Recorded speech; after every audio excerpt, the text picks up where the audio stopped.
எல்லாருக்கும் வணக்கம். நான் அட்வொகேட் செந்தில்குமார். இந்த பதிவு உங்களுக்காக ஈரோட்லேருந்து இந்த பதிவு உங்களுக்காக போடுறேன்.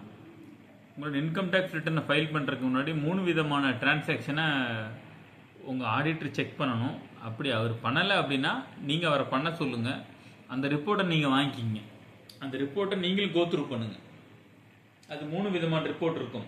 ஒன்று 26 ஏஎஸ் இருக்கணும், இன்னொன்று டிஏஎஸ் இருக்கணும், டிரான்சாக்ஷன் இன்ஃபர்மேஷன் ஸ்டேட்மெண்ட் இருக்கணும், இன்னொன்று ஆனுவல் இன்ஃபர்மேஷன் ஸ்டேட்மெண்ட் இருக்கணும்.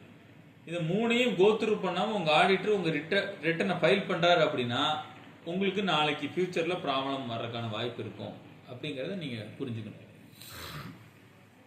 அந்த 3 ரிட்டர்னையும் அவர்கிட்ட வாங்கணும், அவரை தர சொல்லணும், அவரை பண்ண சொல்லுங்கள். அந்த ரிட்டர்னில் என்ன இருக்குங்கிறத நீங்கள் ஸ்டடி பண்ணணும். மேபி அவர் ஸ்டடி பண்ணாரா இல்லையாங்கிறதாச்சும் உங்களுக்கு தெரியணும். ஒருவேளை அதை அவர் டவுன்லோட் பண்ணி உங்களுக்கு அனுப்புகிறாருன்னா அதன்படி அதை போட்டிருப்பாரு. உங்களுக்கு அதை பற்றி நாலேஜ் இருக்கிறதுக்கான வாய்ப்பு இல்லை.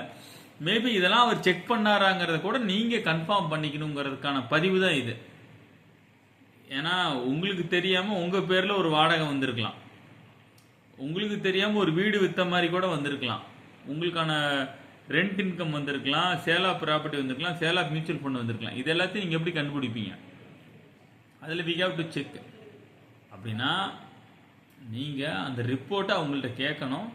அந்த ரிப்போர்ட் படி தான் அவங்க ஒர்க் பண்ணுறாங்கிறத நீங்கள் ஜஸ்டிஃபை பண்ணிக்கணும். உங்கள் ஆடிட்டர்கிட்ட கண்டிப்பாக இந்த 3 ரிப்போர்ட்டை எடுத்ததுக்கப்புறம் தான் என் ரிட்டர்னை ஃபைல் பண்ணுறீங்களாங்கிறத தெரியாமல் யாருமே இன்கம் டேக்ஸ் ரிட்டர்னை ஃபைல் பண்ணிடாதீங்க. உங்கள் ஆடிட்டர்கிட்ட இன்கம் டேக்ஸ் ரிட்டர்ன் ஃபைல் பண்ண சொல்கிறீங்கன்னா 26 ஏஎஸ், ஏஎஸ், டிஎஸ் இந்த 3 ரிப்போர்ட்டை எனக்கு அனுப்புங்க அப்படின்னு சொல்லுங்கள். மேபி அந்த ரிப்போர்ட்டில் என்ன இருக்குன்னு உங்களுக்கு புரியுதோ இல்லையா, அவருக்கு புரியும். அதை அவர் இன்கார்பரேட் பண்ணுவார், பண்ணிடனாலும் பண்ணிவிடுவார். வாழ்க வளமுடன். பாருங்கள், இதை மற்றவங்களுக்கு ஷேர் பண்ணுங்கள், சேனலை சப்ஸ்கிரைப் பண்ணுங்கள். உங்களுக்கான இன்கம் டேக்ஸ் டிஎஸ்சி சம்மந்தமான அவேர்னஸ் வீடியோ கண்டிப்பாக உங்களுக்கான தொடர்ந்து வரும். தேங்க்யூ.